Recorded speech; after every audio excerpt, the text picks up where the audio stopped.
ओम श्री विष्णवे नमः। आप सभी को जया एकादशी की हार्दिक ढेरों शुभकामनाएं। श्री हरि की कृपा आप और आपके परिवार पर सदा के लिए बनी रहे। इस उपवास को विधिवत रखने से हर प्रकार के पापों से मुक्ति मिल जाती है और भूत प्रेत पिशाच की योनि में भी नहीं जाना पड़ता। इस दिन जो भी भक्त उपवास रखते हैं या किसी कारण से जो उपवास नहीं रख सकते हैं, उन लोगों को भी इस दिन जया एकादशी की कथा पढ़नी और सुननी चाहिए। आज की इस वीडियो में मैं आपको जया एकादशी की संपूर्ण व्रत कथा सुनाऊंगी और वीडियो के अंत में आप सुनेंगे तुलसी माँ की आरती। सभी एकादशी व्रतों के बारे में समय समय पर धर्मराज युधिष्ठिर भगवान श्री कृष्ण से पूछते रहते हैं। ऐसे ही एक बार माघ शुक्ल एकादशी आने पर धर्मराज युधिष्ठिर ने भगवान श्री कृष्ण से बड़े विनीत स्वर में पूछा, हे केशव, आप कृपा कर मुझे माघ मास के शुक्ल पक्ष की एकादशी के संबंध में भी विस्तार पूर्वक बताइए। शुक्ल पक्ष की एकादशी में किस देवता का पूजन करना चाहिए और इस एकादशी व्रत की कथा क्या है,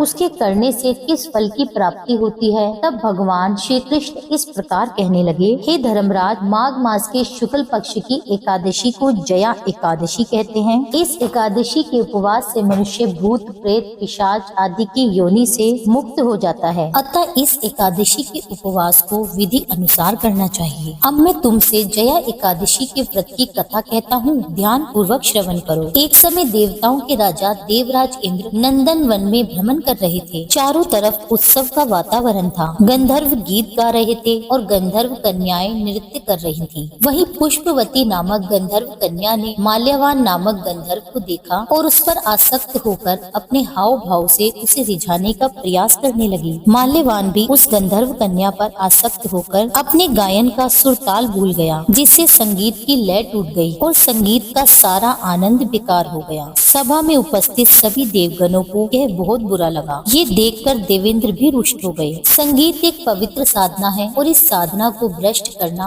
बड़ा भारी पाप है। इसी कारण देवराज इंद्र ने पुष्पवती और माल्यवान को तुरंत ही श्राप दे डाला कि संगीत की साधना को अपवित्र करने वाले माल्यवान और पुष्पवती, तुमने देवी सरस्वती का घोर अपमान किया है, इसलिए तुम्हें मृत्यु लोक में जाना पड़ेगा। गुरुजनों की सभा में असंयम और लज्जाजनक प्रदर्शन करके तुमने गुरुजनों का भी अपमान किया है, इसलिए अब तुम्हारा रहना इंद्रलोक में वर्जित है। अब तुम अधम पिशाच असैमिका सा जीवन बिताओगे। देवेंद्र का ऐसा श्राप सुनकर वे दोनों अत्यंत दुखी हुए और हिमालय पर्वत पर पिशाच योनि में दुख पूर्वक जीवन यापन करने लगे। उन्हें गंध रस स्पर्श आदि का बिल्कुल भी बोध नहीं होता था। वहीं उन्हें असहनीय दुख भी सहने पड़ रहे थे। दिन रात उन्हें किसी भी क्षण नींद नहीं आती थी। उस स्थान का वातावरण अत्यंत शीतल था, जिसके कारण उनके रोए खड़े हो जाते थे, हाथ पैर सुन्न पड़ जाते थे और दांत किटकिटाने लग जाते थे। एक दिन उस पिशाच ने अपनी पत्नी से कहा, ना जाने हमने पिछले जन्म में कौन से पाप किए हैं, जिसके कारण हमें इतनी दुखदायी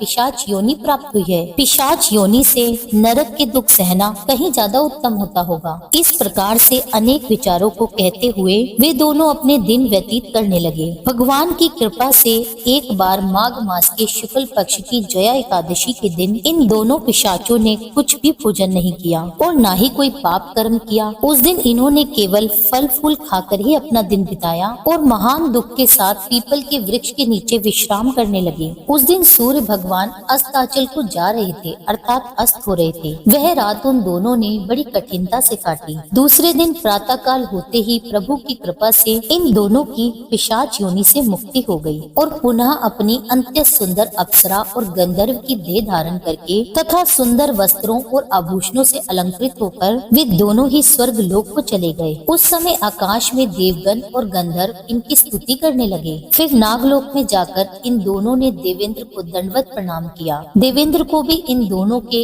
इन दिव्य रूप को देखकर महान आश्चर्य हुआ। तब उन्होंने महान आश्चर्य के साथ ही इन दोनों से पूछा कि तुम दोनों को पिशाच योनि से इस प्रकार से मुक्ति मिली, उसका सारा वृतांत मुझे भी बताओ। देवेंद्र की बात सुनकर माल्यवान कहने लगा, हे देवताओं के राजा इंद्र, श्री हरि की कृपा तथा जया एकादशी व्रत के पुण्य से हमें पिशाच योनि से मुक्ति मिली है। देवराज कहने लगे, माल्यवान, एकादशी व्रत करने से और भगवान श्री हरि की कृपा से तुम दोनों ही पिशाच योनि को छोड़कर अत्यंत पवित्र हो गई हो, इसलिए हम लोगों के लिए भी वंदनीय हो गए हो, क्योंकि शिव और विष्णु भक्त हम देवताओं की वंदना करने योग्य हैं। अतः आप दोनों ही धन्य हैं। अब आप प्रसन्नता पूर्वक देवलोक में निवास कर सकते हैं। इस कथा को सुनाकर भगवान श्री कृष्ण धर्मराज से कहने लगे, हे धर्मराज युधिष्ठिर, इस जया एकादशी के उपवास से कुयोनि से सहज मुक्ति मिल जाती है। जो मनुष्य अपने जीवन में इस एकादशी का व्रत कर लेता है, उसने मानो सभी तप यज्ञ दान आदि कर लिए हों। जो मनुष्य श्रद्धा पूर्वक जया एकादशी का व्रत रखते हैं, वे अवश्य ही सहस्त्र वर्षों तक स्वर्ग में वास करते हैं। ऐसा कहकर भगवान श्री कृष्ण मौन हो गए। हरे कृष्णा।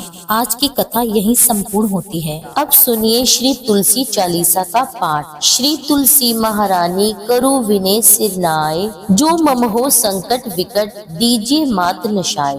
नमो नमो तुलसी महारानी, महिमा अमित न जाए बखानी। दियो विष्णु तुमको सन्माना, जग में छायो सो यश महाना। विष्णु प्रिया जय जयति भवानी, तिहु लोक की हो सुखानी। भगवत पूजा कर जो कोई, बिना तुम्हारे सफल न होई। जिन घर तब नहीं होए निवासा, उस पर करहि विष्णु नहीं बासा। करे सदा जो तव नित सुमिरन, तेह के काज होए सब पूरन। कार्तिक मास महात्म तुम्हारा, ताको जानत सब संसारा। तब पूजन जो करे कुवारी, पावे सुंदर वर सुकुमारी। कर जो पूजन प्रति नारी, सुख संपत्ति से होए सुखारी। वृद्धा नारी करे जो पूजन, मिले भक्ति हो वे पुलकित मन। श्रद्धा से पूजे जो कोई, भवनिधि से तर जावे सोई। कथा भागवत यज्ञ करावे, तुम बिन नहीं सफलता पावे। खायो तब प्रताप जग भारी, ध्यावत तुम्हें सकल चितधारी।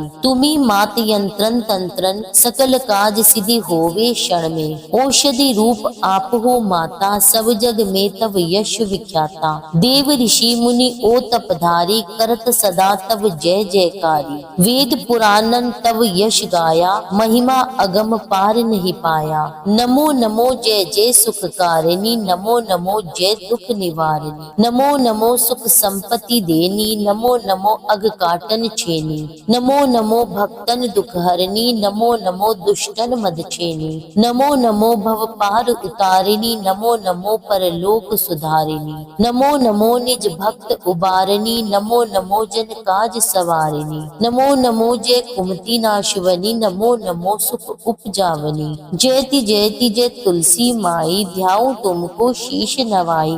निज जन जानि मोहि अपनाओ, बिगड़े कारज आप बनाओ। करो विनय में मात तुम्हारी, पूरन आशा करो हमारी। शरण चरण कर जोरी मनाओ, निश दिन तेरे ही गुण गाऊं। कहूँ मात यह अब मोह पर दाया, निर्मल होए सकल मम काया। मंगू मात यह बर दीजिए, सकल मनोरथ पूर्ण कीजिए। जनू नहीं कुछ नेम अचारा, क्षमऊ मात अपराध हमारा। बरहा मास करे जो पूजा, तासम जग में और न दूजा। प्रथम ही गंगा जल मगवावे, फिर सुंदर स्नान करावे। चंदन अक्षत पुष्प चढ़ावे, धूप दीप नैवेद्य लगावे। करे आचमन गंगा जल से, ध्यान करे हृदय निर्मल से। पाठ करे फिर चालीसा की, स्तुति करे माता तुलसा की। यह विधि पूजा करे हमेशा, ताके तन नहीं रहे कलेशा। करे मास कार्तिक का साधन, सोवे नित्य पवित्र सिद्ध हुई जाही।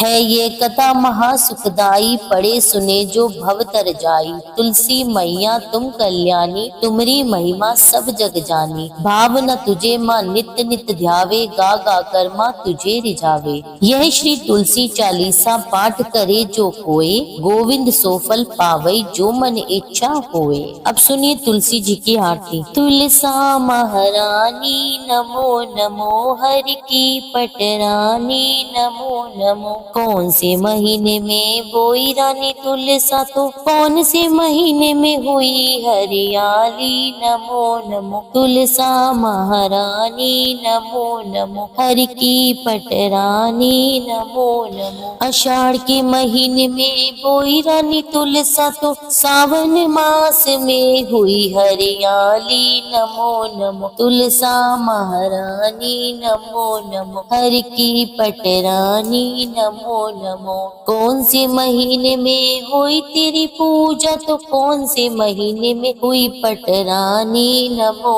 नमो। हर की पटरानी नमो नमो। कार्तिक के महीने में हुई मेरी पूजा, तो मंगशीर मास हुई पटरानी, नमो नमो। तुलसा महारानी नमो नमो। धूप दीप नैवेद्य आरती, तो पुष्पन की बरसा बरसानी, नमो नमो। हर की पटरानी नमो नमो। 56 भोग 3600 व्यंजन, तो बिन तुलसा हर एक न मानी, नमो नमो। तुलसा महारानी नमो नमो। हर की पटरानी नमो नमो। जो कोई तुलसा को सवेरे गाए, श्री कृष्ण के दर्शन पाए। जो कोई तुलसा को दोपहर को गाए, तो श्री खीर खांड के भोग लगाए। जो कोई तुलसा माई सांझ को गाए, तो श्री कृष्ण जी को आरती उतारे। जो कोई तुलसा को आधी रात